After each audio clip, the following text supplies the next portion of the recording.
Bonjour à tous, bienvenue dans C'est la question, votre émission de décryptage en images, chiffres et cartes. Aujourd'hui, à quel point les cours d'eau de Charente sont-ils pollués? Beaucoup de jaune, un peu de orange et de rouge, assez peu de vert.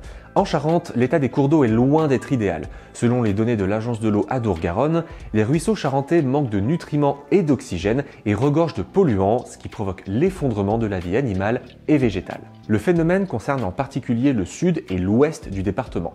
Le Nez, les Eaux Claires, l'Échelle et une partie de la Bonnieure font partie des cours d'eau dont l'état est médiocre, tandis que la Sonnette, le Nez entre Saint-Palais-du-Nez et Péreuil et le Collinot sont en mauvais état. Mais à quoi est due cette situation ? Selon l'EPTB Charente, l'agence chargée de la gestion du fleuve, la grande partie de cette pollution provient des activités agricoles et viticoles, en particulier dans le Cognaçais avec l'utilisation de pesticides. Elle provient aussi, dans une moindre mesure, de l'urbanisation par le biais du ruissellement des eaux. Le sujet n'est pas nouveau.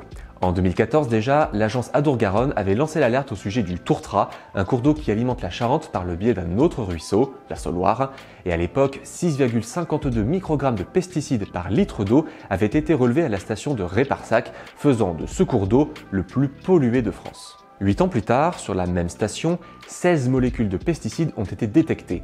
6 étaient 7 fois supérieures au seuil de potabilité. C'est notamment le cas pour le glyphosate et l'AMPA, un de ses dérivés, mais aussi le métolachlore ESA, un sous-produit de l'herbicide S-métolachlore, dont l'utilisation pourrait être interdite bientôt.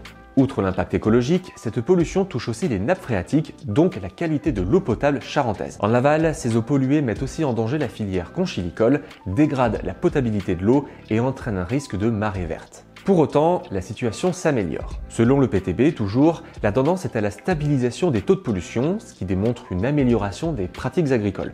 Mais selon les zones, de nouveaux cours d'eau risquent d'être contaminés, notamment dans le Cognaçais et en amont. Pour faire face à cette dégradation généralisée, la Charente bénéficie depuis la fin des années 2000 du programme Ressources, qui finance des actions pour améliorer la qualité de l'eau. Les syndicats se sont par exemple lancés dans de vastes campagnes d'achat de parcelles autour des stations de pompage. Avec un succès relatif. En 2014, 14% des cours d'eau étaient de bonne qualité, un taux passé à 22% en 2020. L'objectif affiché par les pouvoirs publics d'ici 2027 est de 37%, soit un tiers seulement des cours d'eau charentais.